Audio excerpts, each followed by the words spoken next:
Have you ever had a question for Larry McReynolds? Ricky Boyd did, and we got an answer straight from Larry Mack himself.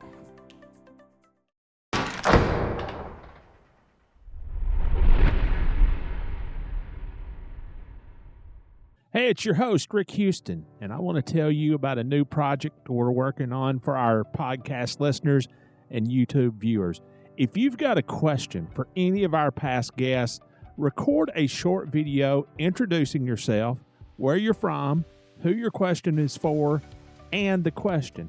Email that link to rick@thescenevault.com. Again, that's rick@thescenevault.com, and we will do our best to get it answered. So away we go with the first entry in this new series, only on the Scene Vault podcast.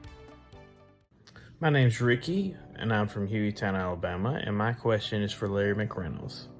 Larry, what I would love to know as a person from Hueytown and a fan of the Alabama gang, what is your best Davey Allison story that you may have never told before or have only told a few times that you'd love to share with us Scene Vault podcast listeners? Thank you, and roll tide. Hey, Ricky from Hueytown, Alabama. I hope you're doing well and you're staying safe and you're getting ready for a big holiday season. Well, being from Hueytown, the word is you wanted to hear a story from me about Davey Allison. Of course, Davey was not only a race car driver I had a lot of success with, but he was absolutely my best friend. So I go back to right after I joined the 28 car in Robert Yates Racing, early 1991. Immediately, we started clicking off top fives. We were second at Darlington, third at Bristol, but we just hadn't won a race.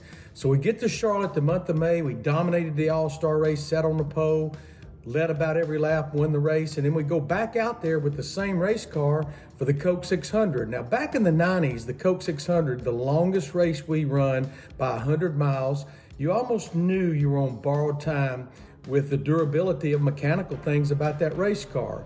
So we go out there, we qualified 10th, but it didn't take long, Ricky, into that race to realize the only team that probably could beat us if we beat ourselves. We had led so many laps, at times had up to a half a lap lead. We get down to about 30, 40 laps to go. We didn't need to make any more pit stops if we go caution free. And the 3 car, Dale Earnhardt, had run second to us a lot that day.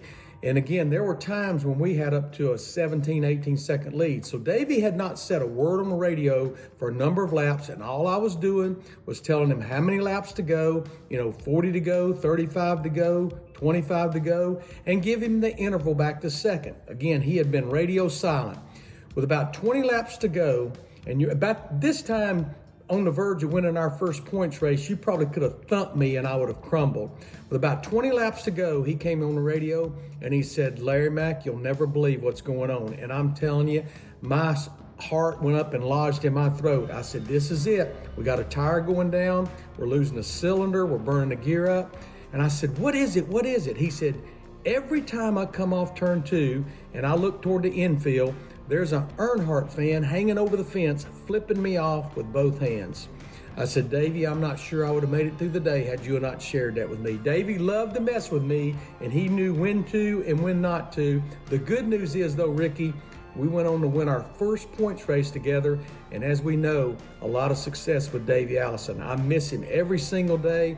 Again, thank you for letting me share my story. Merry Christmas, and here's to a great 2025. Which of the Scene Vault podcast guests would you like to hear from? Let us know in the comments below.